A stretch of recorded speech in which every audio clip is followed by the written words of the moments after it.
House poor means that you owe more on your house than it's worth.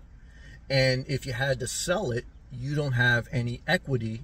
You would owe money to the bank or the lending institution. At least that's one way to perceive it, right? That's probably the most bottom line way. But I want to tell you that in today's society, in 2023, people are not house poor, they're house rich. And it would take a lot for them to have a real estate market crash. Why? Well, 30% of people who bought a home in the past few years bought it cash.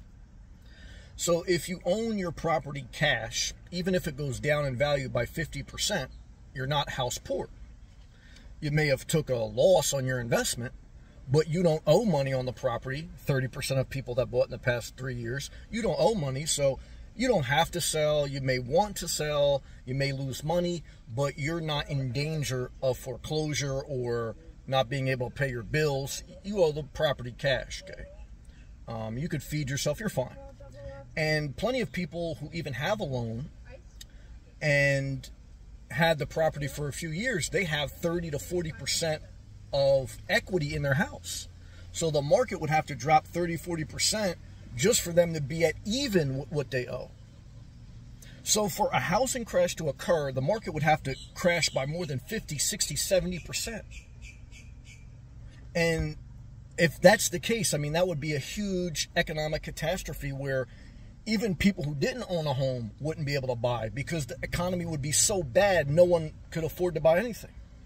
And that's where the delusion of these videos of people who try to scare you that, oh my God, college loan debt's coming due, the housing market's going to crash, sell now if you want to get out. All this nonsense because they didn't take care of their business in life and they're not being honest about their mismanagement of their finances. It's delusion, you know. But I would just tell you that if you did want to sell, sell. And if you did want to buy, buy. If you buy below your means. Sometimes you make money on your investment, sometimes you don't.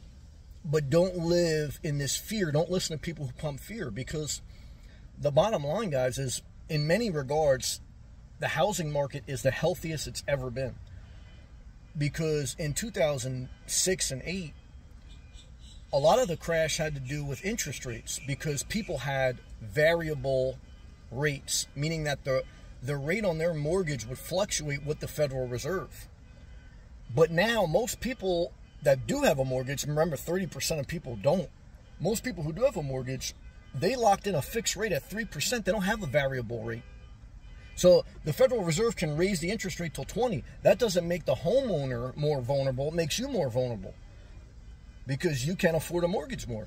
So this idea that people are house poor is uneducated. It's not based in fact. It's based in their emotion that they want the housing market to crash so they can try to buy a cheap property on their cheap income. Not going to happen. You better put some effort into your life. But it's the same people that if their videos go viral, if they get inheritance, they're going to be the same type of an elitist person that will buy a nice house and then forget all this talk of a crash. You know, they'll be living high on the hog, and they'll tell you, do what I did, this and that. They're frauds. Live below your means, save up, get a little lucky along the way, and that's it. No one knows the future. That's it. But this mindset of constant waiting for a crash, people are house poor, guys, look, it's a big mislead, okay, and it's a big clickbaiter. It catches people's attention who have nothing to do, wasting time. Remember, if you're watching too many videos, if you're playing too many video games, the reason that you're not getting ahead is you're not being productive. You're not doing more than you're consuming. You know, for some people, not all people, but I just want to make a video to come against the people who speak to a housing crash, house poor. It's a falsehood. 30% of people in the past few years bought a property cash.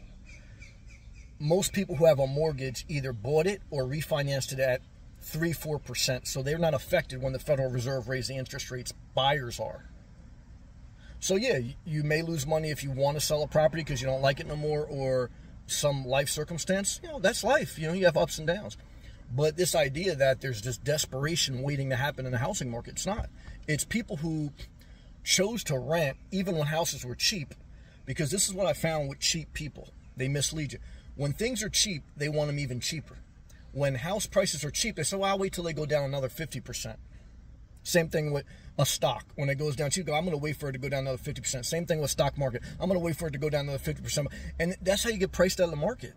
Because your whole life you're waiting for this absolute catastrophe, like everything goes down to so dirt cheap.